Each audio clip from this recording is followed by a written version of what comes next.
আমরা চাই আপনি যেভাবে খুব সংক্ষেপে এবং ঝামেলা মুক্তভাবে আইডি কার্ড বাংলাদেশে এসে করতে পারছেন, আমরা প্রত্যেকে এভাবে করতে চাই। ক্ষমতায় যাওয়ার জন্য ওই পুরাতন আওয়ামী লীগ আর নতুন বিএনপি যদি হিন্দুস্তানের সাথে কারসাজি করতে চায়, তলে তলে গোপন বৈঠক করতে চায়, বাংলাদেশের জনগণ আর নতুন করে স্বৈরাচার চাঁদাবাজকে মেনে নেবে না ইনশাআল্লাহ। এবারে নির্বাচনে উচ্চ আদালত থেকে স্থগিতাদেশ নিয়ে ভোটে লড়ছেন অন্তত ৪৫ জন ঋণ খেলাপি প্রার্থী। অথচ অন্তর্বর্তী সরকারের অন্যতম প্রতিশ্রুতি ছিল এদেরকে বাইরে রাখার। অর্থ পরিশোধ না করেও সুযোগ পাওয়া এরকম ২২ জনের তথ্য এসেছে ৭১-এর হাতে। এই চাঁদাবাজ, এই ভণ্ডদেরকে আমরা আর বাংলাদেশের মাটিতে এই রাজত্ব করতে দিব না। সোশ্যাল মিডিয়াতে দেখলাম কেউ একজন যোগ করে দিয়েছে যে আমি গিয়ে কমপ্লেন করছি, আরে ভাই আমার নাম তারেক লিখে দিয়েছে বারেক। এবার নির্বাচনে ৪৫ জন ঋণ খেলাপি তথা দুর্নীতিবাজদেরকে নমিনেশন দিচ্ছেন এবং তাদেরকে ইলেকশন করার সুযোগ করে দিয়েছে। দর্শক, কারা কারা সেই দুর্নীতিবাজ লুটেরার যারা ক্ষমতায় যাওয়ার আগেই চুরি করে দেশটাকে ফুতুর করার চেষ্টায় লিপ্ত ছিল, আরও বেশি করে চুরি করার জন্য তাদেরকে সুযোগ করে দিয়েছে নির্বাচন কমিশনার। দর্শক, সেই প্রতিবেদনটি আজকের ভিডিওটিতে তুলে ধরবো এবং আজকের ভিডিওটিতে তুলে ধরবো ঢাকার মুক্তিযোদ্ধা সাদেক হোসেন মেয়রের সন্তান ইশরাক। জামাত এবং অন্যান্য দল নাকি চাঁদাবাজি করে, তাদেরকে প্রতিরোধ করার জন্য সে হুঙ্কার দিচ্ছে। দর্শক, সেই ভিডিও চিত্রটা তুলে ধরবো এবং আজকের ভিডিওটিতে সবচেয়ে গুরুত্বপূর্ণ ভিডিও, জনাব তারেক রহমানকে বিশ্ববিদ্যালয়ের ছাত্র, উনি যেই জাতীয় পরিচয়পত্র দেশে আসার কয়েক ঘন্টার ভিতরেই বানিয়ে দিল, এটাকে নিয়ে কেন্দ্র করে তিনি প্রশ্ন করলেন যে জনসাধারণের কেন এত সময় লাগে? আমি চাই আপনার মতো এত দ্রুত যেন প্রত্যেকটা নাগরিক সেই এনআইডি কার্ড বানাতে পারে। দর্শক, সেই সাহসী প্রশ্নগুলো করেছেন তিনি। সেই ভিডিও চিত্রটা তুলে ধরবো এবং আজকের ভিডিওটিতে আপনাদেরকে তুলে ধরবো জাগবার প্রধান রাশেদ প্রধান অসাধারণ কিছু বক্তব্য দিয়েছেন, সেই ভিডিওটা তুলে ধরবো। পুরো ভিডিও জুড়ে আমি আছি। আপনারা দেখছেন আমাদের ইউটিউব চ্যানেল। নিত্য নতুন ভিডিও দেখতে চাইলে আমাদের চ্যানেলের সাথেই থাকার জন্য অনুরোধ করা হইল। দর্শক, তো চলুন কথা না বাড়িয়ে ভিডিওর মূল পর্ব শুরু করা যাক। বিশ্ববিদ্যালয়ের ছাত্রের যেই প্রশ্ন তারেক রহমানকে কেন্দ্র করে এই ভিডিওটা একটু পরে তুলে ধরছি। প্রথমে আসুন জাগবার রাশেদ প্রধানের বক্তব্যটা তুলে ধরে, যেটা আপনার কাছে অত্যন্ত ভালো লাগবে। ক্ষমতায় যাওয়ার জন্য ওই পুরাতন আওয়ামী লীগ আর নতুন বিএনপি যদি হিন্দুস্তানের সাথে কারসাজি করতে চায়, তলে তলে গোপন বৈঠক করতে চায়, বাংলাদেশের জনগণ আর নতুন করে স্বৈরাচার চাঁদাবাজকে মেনে নেবে না ইনশাআল্লাহ। আমার প্রাণপ্রিয় উপস্থিতি, ওরা প্রভু মানে হিন্দুস্তানকে, আমরা প্রভু মানি আল্লাহকে। বিজয় কার হবে? আমার সামনে উপস্থিত তৌহিদি জনতা, স্পষ্ট ভাষায় জানিয়ে দিতে চাই, গণভোটে হ্যাঁ বলো, ৮ দলের প্রতীকে সিল মারো। গণভোটে হ্যাঁ বলো, ৮ দলের প্রতীকে সিল মারো। আগামীর বাংলাদেশ হবে ইসলামের বাংলাদেশ। আগামীর সংসদ হবে কোরআনের সংসদ। ওখানে আল্লাহ ব্যতীত আমরা আর কোন প্রভু মেনে নেব না। ওখানে হিন্দুস্তানের হিন্দুত্ববাদকে মেনে নেব না। ওখানে কসাই নরেন্দ্র মোদীর পরিকল্পনা মেনে নেব না। আওয়ামী লীগ যেভাবে দেশ ছেড়ে হিন্দুস্তান পালিয়েছে, বিএনপি কে বলতে চাই, জনতার কাতারে আসুন, না হলে আপনাদেরও পালিয়ে যেতে হবে দেশ ছেড়ে। আমি সর্বশেষ ওই স্লোগানটা দিয়েই শেষ করব, যেই স্লোগানে হিন্দুস্তানের বুক কাঁপে, পুরাতন জালিম আওয়ামী লীগের বুক কাঁপে, নতুন জালিম বিএনপির বুক কাঁপে। স্লোগান ধরুন, নারায়ে তাকবীর। দর্শক, মন্তব্যের ঘরে আপনি আপনার মন্তব্য অবশ্যই জানিয়ে যেতে পারে। দর্শক, তো চলুন এখন আপনাদের সামনে তুলে ধরি দুর্নীতিগ্রস্ত যারা প্রায় 5 থেকে 6 হাজার কোটি টাকা ইতিমধ্যেই দুর্নীতি করে নিয়ে গেছে ঋণ খেলাপি। তাদেরকে নির্বাচন কমিশনার কেন নির্বাচনে অংশগ্রহণ করার জন্য সুযোগ দিল? চলুন সেই ভিডিও চিত্রটা, প্রতিবেদনটা তুলে ধরি। এবারে নির্বাচনে উচ্চ আদালত থেকে স্থগিতাদেশ নিয়ে ভোটে লড়ছেন অন্তত ৪৫ জন ঋণ খেলাপি প্রার্থী। অথচ অন্তর্বর্তী সরকারের অন্যতম প্রতিশ্রুতি ছিল এদেরকে বাইরে রাখার। অর্থ পরিশোধ না করেও সুযোগ পাওয়া এরকম ২২ জনের তথ্য এসেছে ৭১-এর হাতে, যাদের কাছে বিভিন্ন ব্যাংকের পাওনা ৭.৫ কোটি টাকা। এর মধ্যে বিএনপির ১২ ও স্বতন্ত্র ৮ জন। বিস্তারিত জানাচ্ছেন আব্দুল জাহের আনাস। শিক্ষিত জাতি, একটি অভাবমুক্ত জাতি আপনাদেরকে আমরা এলাকার বহুমুখী উন্নয়ন, জনগণের সেবা আর চাকরি কর্মসংস্থানের প্রতিশ্রুতি দিয়ে ভোটের মাঠে চষে বেড়াচ্ছেন খুলনা ৩ আসনের প্রার্থী আরিফুর রহমান মিঠু। নির্বাচনী লড়াইয়ে জিততে যিনি পার করছেন নির্ঘুম রাত আর পরিশ্রম করছেন ২৪ ঘন্টা, অথচ জনগণের মন জয় করার আশ্বাসের আড়ালে তিনি একজন ঋণ খেলাপি। অর্থাৎ সময় মতো পরিশোধ করেননি বিভিন্ন ব্যাংকের ২০২০ কোটি টাকা, যা দেশের আইনে শাস্তিযোগ্য অপরাধ। অথচ তারপরও জনপ্রতিনিধি হওয়ার লড়াইয়ে এই সুযোগ তিনি পেয়েছেন উচ্চ আদালতের কৃপায়।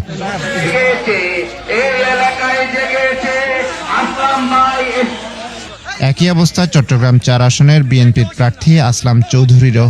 ব্যাংক থেকে জনগণের আমানতের ১৬৯০ কোটি টাকা ঋণ নিয়ে তিনিও পরিশোধ করেননি সময় মতো। তথ্য অনুযায়ী এবারের নির্বাচনের লড়াইয়ে উচ্চ আদালত থেকে স্থগিতাদেশ নেন ৪৫ জন ঋণ খেলাপি। এর মধ্যে ২২ জনের তথ্য এসেছে ৭১-এর হাতে, যাদের কাছ থেকে ব্যাংকগুলোর পাওনা ৬,৭৬৪ কোটি টাকা। আরও ভয়ঙ্কর তথ্য হলো মাত্র ৫ জন প্রার্থীর কাছে সেই ঋণের ৫,৯৯৭ কোটি টাকা আটকে আছে। আদালতের দেয়া স্থগিতাদেশ তাদেরকে ভোটের মাঠে সুযোগ করে দিলেও জনগণকে দেয়া প্রতিশ্রুতি কতটা নৈতিক ভিত্তির উপর দাঁড়িয়ে দিচ্ছেন সেই প্রশ্ন বিশেষজ্ঞদের। আমরা সুপারিশ করেছিলাম সুস্পষ্টভাবে ৬ মাস আগে ঋণ খেলাপিরা তাদের ঋণ পরিশোধ করতে হবে, এবং একই সাথে যারা অভ্যাসগত ঋণ খেলাপি তারা কোনোভাবে যেন নির্বাচনে অংশ নিতে না পারে। কিন্তু আমাদের নির্বাচন কমিশন আমাদের এই সুপারিশের প্রতি ভ্রুক্ষেপও করে নেই। কী কারণে আমরা তা আমাদের কাছে বোধগম্য নয়। তথ্য অনুযায়ী মিঠু আসলাম চৌধুরী ছাড়াও সিলেট ১ আসনের বিএনপির প্রার্থী খন্দকার আব্দুল মোক্তাদিরের ব্যক্তিগত প্রতিষ্ঠানের নামে নেয়া মোট ঋণ ৮৩৯ কোটি টাকা। একইভাবে বগুড়া ১ আসনের বিএনপির প্রার্থী কাজী রফিকুল ইসলামের খেলাপি ঋণ ৭৪৫ কোটি টাকা। চট্টগ্রামের প্রভাবশালী গিয়াসউদ্দিন কাদের চৌধুরীও ভোটের মাঠে লড়ছেন ৬৮০ কোটি টাকার ঋণ খেলাপি অবস্থায়, আর তার স্ত্রী ও সন্তানদের নামে রয়েছে আরও ২৪ কোটি টাকার ঋণ। এছাড়া ব্রাহ্মণবাড়িয়া ১ আসনের স্বতন্ত্র প্রার্থী একরামুজ্জামানের ২৩২ কোটি, মানিকগঞ্জ ২ আসনের জাতীয় পার্টির প্রার্থী SM আব্দুল মান্নানের ১২২ কোটি, ভোলা ২ আসনের বিএনপির প্রার্থী হাফিজ ইব্রাহিমের স্ত্রীর ১০৯ কোটি, ময়মনসিংহ ৫ আসনের বিএনপির প্রার্থী জাকির হোসেনের ৯৭ কোটি টাকার খেলাপি ঋণ রয়েছে। আইনগতভাবে তো ঋণ খেলাপি নির্বাচনের জন্য প্রার্থী হতে পারেন না, সেই কারণেই তো এই বিধিটা করা হয়েছে। আমি ঋণ খেলাপি, অথচ আমি প্রার্থিতা পেয়েছি ঋণ খেলাপির তথ্য গোপন রেখে। আমি যেরকম অপরাধী, নির্বাচন কমিশন আমার তুলনায় কম অপরাধী নয় বলে আমি মনে করি। তারা ঋণ খেলাপি এবং বিশেষত দ্বৈত নাগরিকত্বের ক্ষেত্রে এবং অনেক ক্ষেত্রে তথ্য গোপনের ক্ষেত্রে যে নমনীয়তা প্রদর্শন করেছে তা সম্পূর্ণরূপে অগ্রহণযোগ্য এবং সুষ্ঠু নিরপেক্ষ নির্বাচনের যে আকাঙ্ক্ষার পরিপন্থী। তালিকায় আছেন নাগরিকত্বের মাহমুদুর রহমান মান্না, চট্টগ্রাম ১৬ আসনের বিএনপির প্রার্থী মিশকাতুল ইসলাম চৌধুরী, মৌলভীবাজার ৪ আসনের মুজিবুর রহমান চৌধুরী সহ আরো অনেকে, যাদের সবাই উচ্চ আদালত থেকে স্থগিতাদেশ নিয়ে দাপিয়ে বেড়াচ্ছেন নির্বাচনী মাঠ। দুর্নীতিমুক্ত দেশ গড়তে চাইলে ঋণ খেলাপিদেরকে আপনার না করতে হবে। তারা প্রকাশ্যে ঋণ খেলাপি, ব্যাংকের হাজার হাজার কোটি টাকা তারা লুপাট করে নিয়ে গেছে, বিদেশে বাড়ি গাড়ি বানিয়েছে। এদেরকে যদি নির্বাচন করার সুযোগ করে দেওয়া হয়, তাহলে ভবিষ্যতে ক্ষমতায় না থেকেই যদি এদের অবস্থা হয়, ক্ষমতায় যাবার পরে দুর্নীতি কি কমবে না বাড়বে?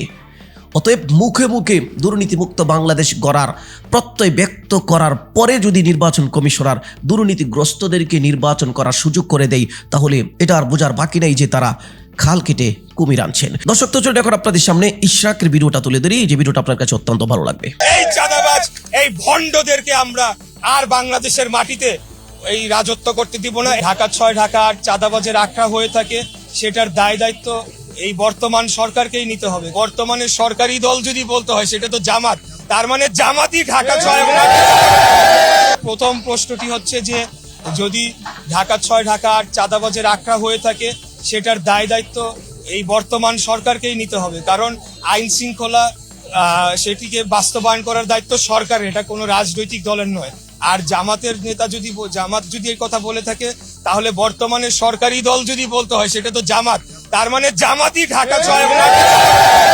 এই চাঁদাবাজ, এই ভণ্ডদেরকে আমরা আর বাংলাদেশের মাটিতে এই রাজত্ব করতে দিব না। এই ভণ্ডদেরকে, যারা ধর্মের নামে চাঁদাবাজি করছে, লুটপাট করছে, বর্তমানে সরকারি থেকে তারা ক্ষমতা ভোগ করে সব জায়গায় দখলদারিত্ব করছে, ব্যাংক দখল করছে, হসপিটাল দখল করছে, আপনার বিভিন্ন ফাইন্যান্সিয়াল ইনস্টিটিউশন দখল করেছে এবং সামনে একটা লেবাস ধরে জনগণকে বোকা বানাচ্ছে, প্রতারণা করছে।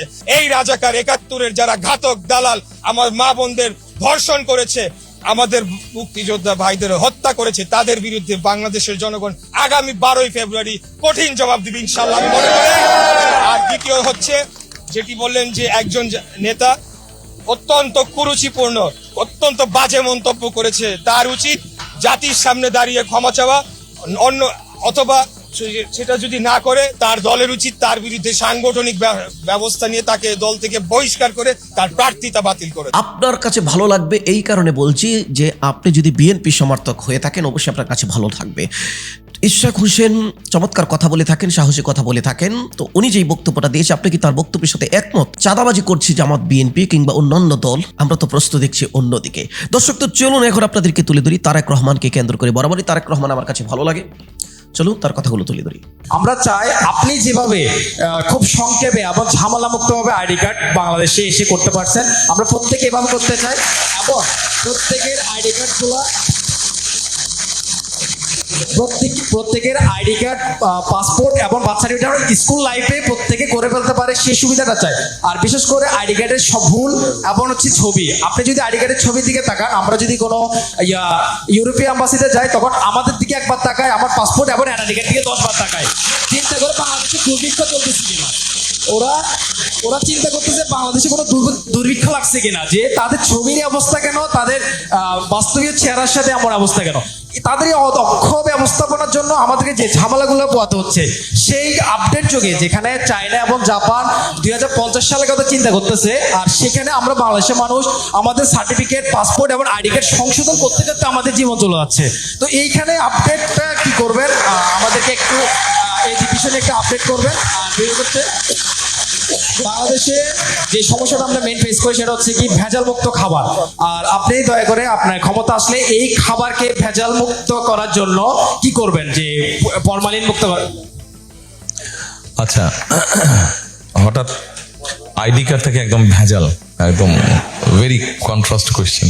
এনিওয়ে, আপনি যেটা প্রথমে যেটা বললেন, হ্যাঁ আনফর্চুনেটলি বা ফর্চুনেটলি আলহামদুলিল্লাহ আমার পক্ষে খুব ইজি হয়েছে কাজটা করতে। আমি অস্বীকার করছি না, তো আমি স্বীকারই করছি আপনাদের সামনে। বাট এটা প্রসেসটাকে ইজি করতে হবে, আর প্রসেসটাকে ইজি করতে হলে জিনিসটাকে যত ডিজিটালাইজ করতে পারবো আমরা উইথ সাম কারেকশনস, আমার কাছে যেটা মনে হয়, তাহলে আপনি ঘরে বসেই জিনিসটাকে করতে পারবেন। পৃথিবীর বিভিন্ন দেশে যেটা সম্ভব হচ্ছে, কোথাও আপনাকে আর যেতে হচ্ছে না। আপনার কাছে যদি আপনার নিজস্ব কম্পিউটার থাকে, আপনার স্মার্টফোন থাকে, তাহলেই আপনি করে ফেলতে পারবেন কাজটা। সো আমরা পুরো সিস্টেমটাকে আমাদের যেখানে যেখানে এরার্স আছে সেগুলোকে আমরা কারেকশন করবো, বা কারেকশন করার উদ্যোগ আমাদের নিতে হবে। আপনি যেটা বলেছেন, ইউ আর ভেরি রাইট, অনেক হ্যাসেল পোহাতে হয়। আমি করে মানে আমার ওই এনআইডি কার্ড করে আসার পরে সোশ্যাল মিডিয়াতে দেখলাম কেউ একজন যোগ করে দিয়েছে যে আমি গিয়ে কমপ্লেন করছি, আরে ভাই আমার নাম তারেক লিখে দিয়েছে বারেক। সাহসী প্রশ্ন করার জন্য সেই ছাত্রকে অশেষ ধন্যবাদ জানাচ্ছি। আমাদের বাংলাদেশের সিস্টেমটা করার দরকার। তারেক নাম বারেক যেন না হয়, অন্য কিছু যেন না হয়, সে প্রত্যাশা রইল। এবং একটা রাষ্ট্রের সর্বোচ্চ নেতা কিংবা কর্মীরা যেই সুবিধাটা পাবে, মজদুরের যেন সেই সুবিধাটা পায়, সেই প্রত্যাশা রইল আগামীর বাংলাদেশে নতুন সরকার যারা গঠন করবে তাদের কাছে। দর্শক, ভিডিওটি এ পর্যন্তই। আসসালামু আলাইকুম রহমতুল্লাহ।